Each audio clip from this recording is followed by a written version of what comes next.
Сәлеметсіздер ме, YouTube көрермендері. Бүгін мен сіздерге осындай лилияны үй жағдайында дайындап көрсететін боламын. 6 лепесток, 6 лепесток бұнда. Менде бірақ осындай 5 лепестокты штамповка бар. Бұны қалай жасауды қазір көрсететін боламын.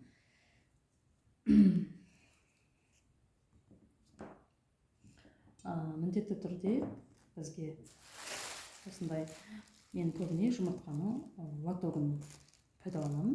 Өте ыңғайлы әрі тез қатады. Алдымен мен ақтестамды жайып алдым.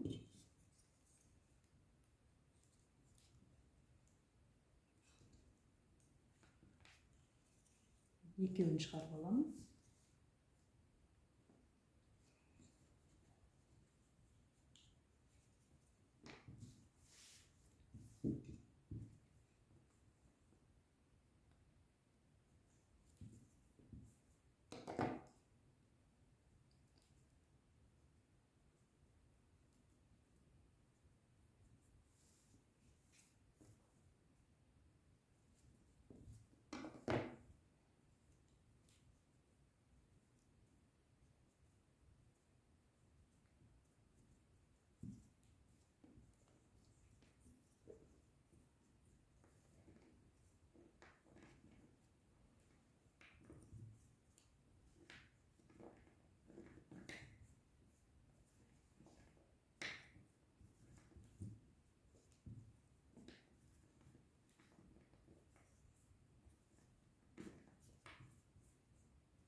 Мінекей, дайын. Енді бұны біз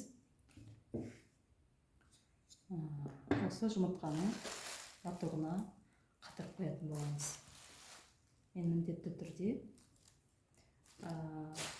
пакет кигіземін, таза пакет. Бір жағын сәл ойыңқырап, екінші жағын сәл жоғарырақ қоямын пакетті. Қазір мен көрсетемін сізге. Осылай бұны ішіне салыңқырап қатырамыз. Ал бізде бұл сыртқы жағы. Мен мұндағыны, мына біз ішіне кетеді, ал сыртындағысыны сәл жоғарырақ лотогына қойып қатырамын.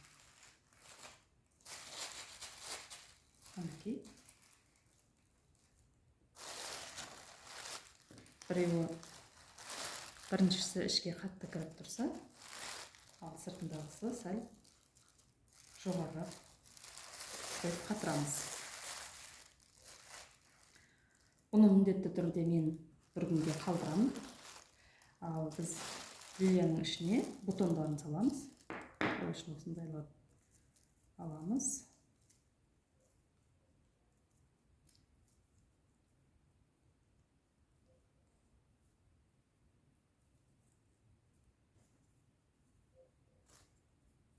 Ақтестамызға ораймыз.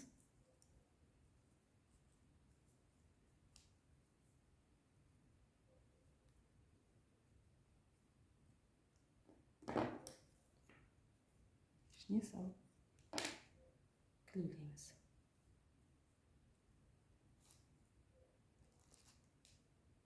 Мінекей,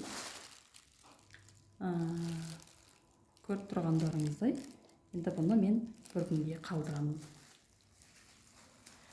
Бізде бұл бір күннен кейін осылай қатады.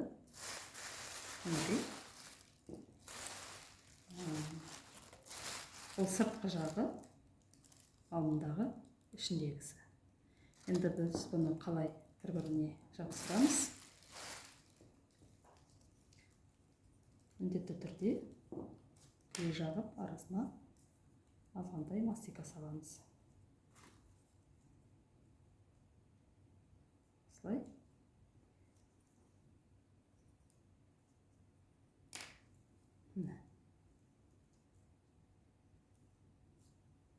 Мінекей, бізде лилиямыз дайын болды. Бұл гүл өте оңай, мына штамповкамен жасау и өте тез.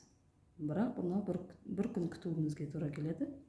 Өйткені бұл өз қалпын сақтап тұру үшін, әдемі болып шығу үшін бір күн біз осылай қатыруымыз керек болады. Сіздерге жасаған видеом ұнаған болса, сіздерге көмегім тигізген болсам, маған лайк басып тіркеліп кетіңіздер. Міндетті түрде торттарыңызға жасап, үй жағдайында жасап көріңіздер.